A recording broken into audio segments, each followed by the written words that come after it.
Long ago, in the serene hill slopes of Changlang village, stood two mighty Murongs, the Yamloho Pond and Yangkong Pond. Between these two Murongs, a seasonal wildflower locally known as Juping used to bloom every year, which attracted numerous species of butterflies, transforming the village into a paradise.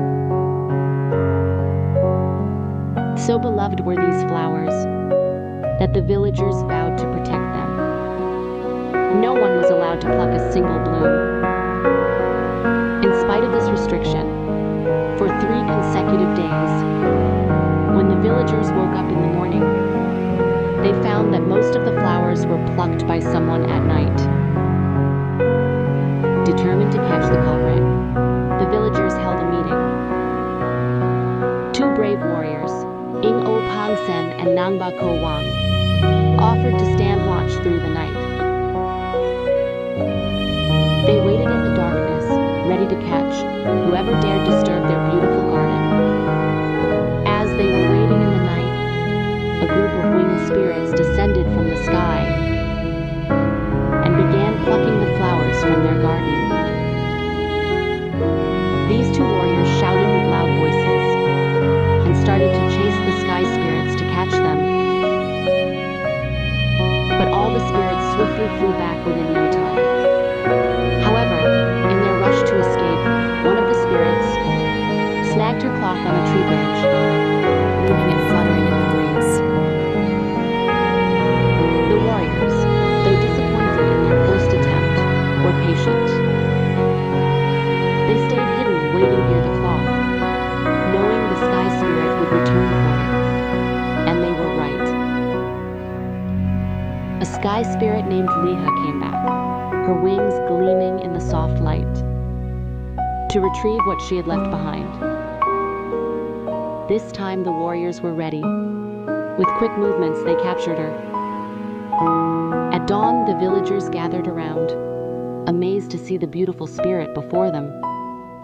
Her presence was enchanting, unlike anything they had ever seen.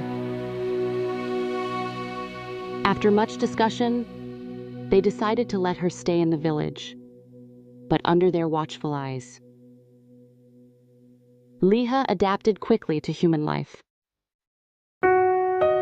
She even married, becoming the wife of 7 generations of men.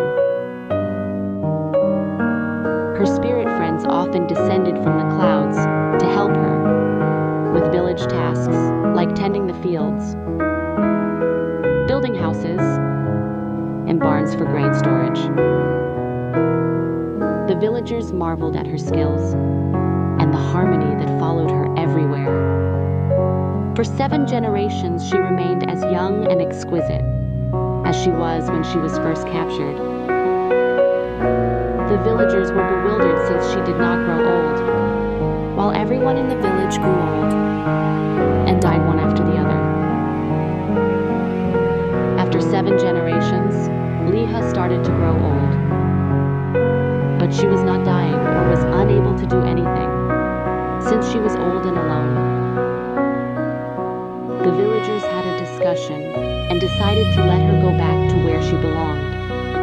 So they asked her spirit family how to send her back to them. As per the instructions of her family, they left her alone in the thick forest, where the buffaloes and mithens roamed. It remains unclear if Liha disappeared that day, or her body was brought and buried in the village. But the tradition of practicing farming for bountiful harvest and building houses and barns, still practiced in the present,